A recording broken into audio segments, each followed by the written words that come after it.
ათია უტიაშვილი ასევე არის ჩვენი სტუმარი, რომელსაც მე ვიცნობ აბსოლუტურად სხვა მხრიდან, მრავალი წელია ნათია არის ერთ-ერთი ძალიან ცნობილი ჟურნალისტი და ჩვენ არაერთი ინტერვიუ გვაქვს ერთად ჩაწერილი, მაგრამ დღეს სულ სხვა სტატუსით ხარ წარმოდგენილი პოზიტიური ფსიქოკონსულტანტი და არტ თერაპევტი, რომელიც ჩემთვის სიახლე იყო, იმიტომ ამ მხრიდან არ გიცნობდი და ძალიან საინტერესო არის ზოგადად, ანუ რას ითვალისწინებს, ანუ რა ფუნქცია აქვს ამ შემთხვევაში თქვენს საქმიანობას და როგორ ხდება, ვთქვათ, კონსულტაცია, რაში ვეხმარებით, მოკლედ თქვენთან მოსულ ადამიანებს. მე ვარ პოზიტიური და ტრანსკულტურული ფსიქოკონსულტანტი, ასევე მუშაობ არტ-თერაპიით, ეს გულისხმობს ღაპარ თერაპიას, ასევე ხატვით თერაპიას და ვარ ტრენერი და ვატარებ ჩემს მეგობართან შოკა ჯიქიასთან ერთად ვორქშოპს ცხოვრება როგორც სიამოვნება, სადაც სწორედ აი ემოციური ინტელექტზე ვსაუბრობთ, ბედნიერებაზე ვსაუბრობთ, თვითმოტივაციაზე და ადამიანები ამ ჩვენს ვორქშოპს უწოდებენ სიყვარულის, ბედნიერების ზეიმის და მიხარია რომ რაღაცა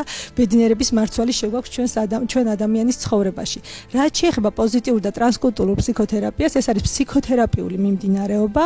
1970 წლიდან დაიწყო ამ მიმართულებაზე მუშაობა და არის აღიარებული მსოფლიო საბჭოს მიერ და ეს მუშაობს აბსოლუტურად ყველანაირ ასე ვთქვათ აშლილობებზე და ფსიქიკურ და მენტალურ ჯანმრთელობაზე მუშაობთ. ეს ფობიები არის, ბავშვობის ტრამვების, ფსიქოტრამვები, აბსოლუტურად ნებისმიერ თემაზე. აი, როდესაც აქ ვსაუბრობდი, ძალიან ბევრი თემა გაჟღერდა, თვითშეფასება, ხო, საკუთარი თავის მიიმღებლობა და ეს ყველაფერი ხშირ შემთხვევაში არის ხოლმე ძალიან ბავშვობიდან, ბავშვობის ტრამვებიდან, შემდეგ უკვე დროთა განმავლობაში ტრიგერებია, რაღაცა ჩვენ გვაქვს პატერნული ქცევები, ანუ ის ქცევები, რომელიც ჩვენი ოჯახი და მშობლების გვაქვს დასწავლული, ამას ჩვენს ფსიქოთერაპიაში ვეძახით ოჯახურ კონცეფციებს და როდესაც მოდის კლიენტი, ჩვენ კლიენტს, ანუ პოზიტიური არ ნიშნავს ამ შემთხვევაში პოზიტიურს და დადებითს, ანუ ჩვენ შემთხვევაში ნიშნავს რეალურს, აი მაგალითად რომ ავხსნათ, ეს რომ არის მაგიდა ვიღაცისთვის არის კარგი, ვიღაცისთვის არის ცუდი, მაგრამ ეს არის მაგიდა და დასრულდა აქ ყველაფერი და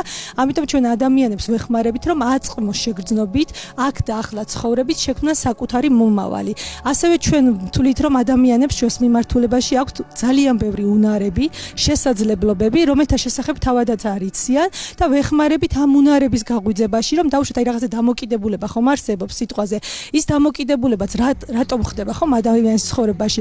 რაღაცა სარგებელი აქვს. ამას ჩვენ მეორად სარგებელს ვეძახით და კი არ ვეუბნებით, რომ ეს ცუდია და მოდი თავი დაანები. არა, ჩვენ ვიკვლევთ, რატომ არის ის დამოკიდებული, რას აძლევს და შემდეგ უკვე ვიკვლევთ და ვეხმარებით. რა თქმა უნდა, ეს არის კლიენტის ჩართულობა აბსოლუტურად 90% ლამის და ჩვენ უბრალოდ აი ეს კითხვების რეჟიმში, რაღაცა გამოკვლევის რეჟიმში ვეხმარებით და აი ამ უნარების წამოწევის საფუძველზე ხდება შემდეგ უკვე ჩანაცვლება.